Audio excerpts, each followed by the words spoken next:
Hi there, welcome to Kilobits. Today I'm going to be reviewing the mini Wi-Fi LED controller from eBay.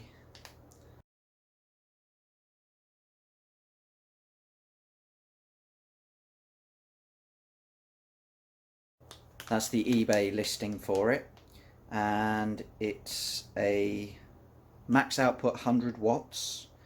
It will run from anything from 5 to 28 volts via a little barrel jack. I've already used one of these before and they're really good. They're not quite as good as the WiFi Smart Life stuff, so sometimes if you reset the router or something you may get a little hiccup for a bit, but they're pretty good and they're pretty seamless to connect, and they can be really useful in certain circumstances.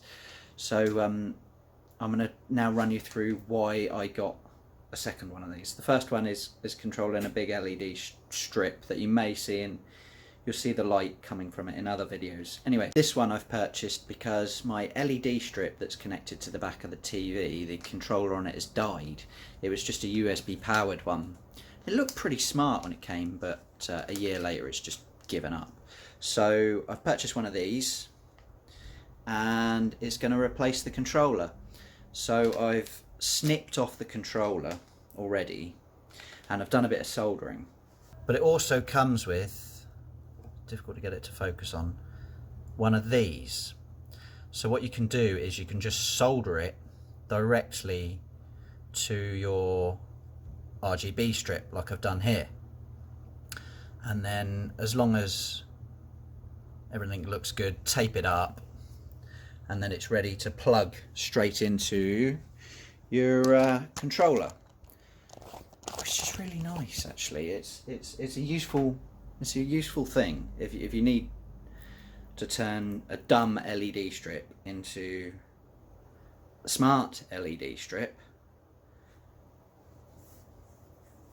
for however much it was, insert numbers here. I don't think you can beat it.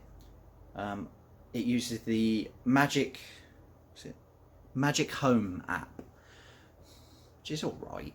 It's not as good as the Toya one, but it's perfectly usable. And would I recommend this device? Yes, I would.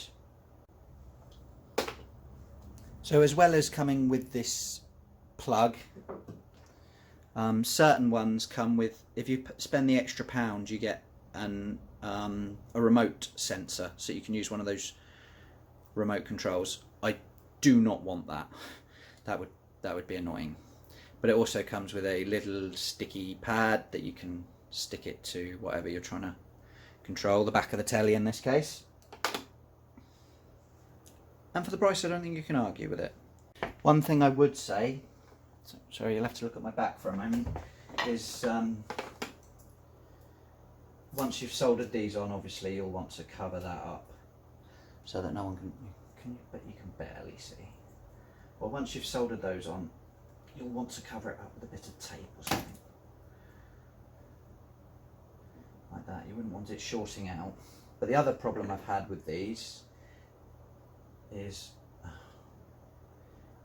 right, blue goes that way, okay. Sorry, bear with me one moment.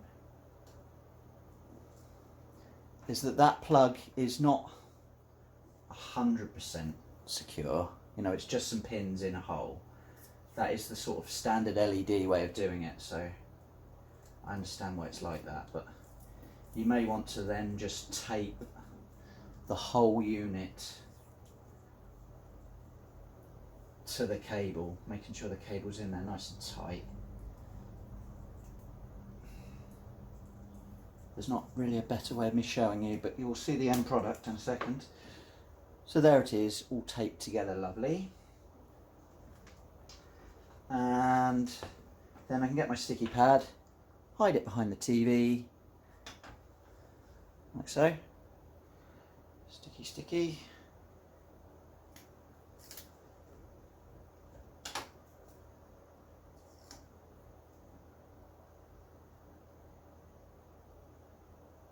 Sticky, sticky. Quite far back, I reckon, so that it really can't be seen even from a decent angle. Yeah. Now the only problem remaining is that my power, I went to the shed and found an adapter, but it's got a real short lead. Well, you can't see how long it is, but trust me, it's real short, so I'm going to have to snip it and solder in a longer bit so that it reaches the plug socket. But apart from that, I'm good to go. You can't really see it that well because it's sunny out, but it's definitely working. Yeah, good.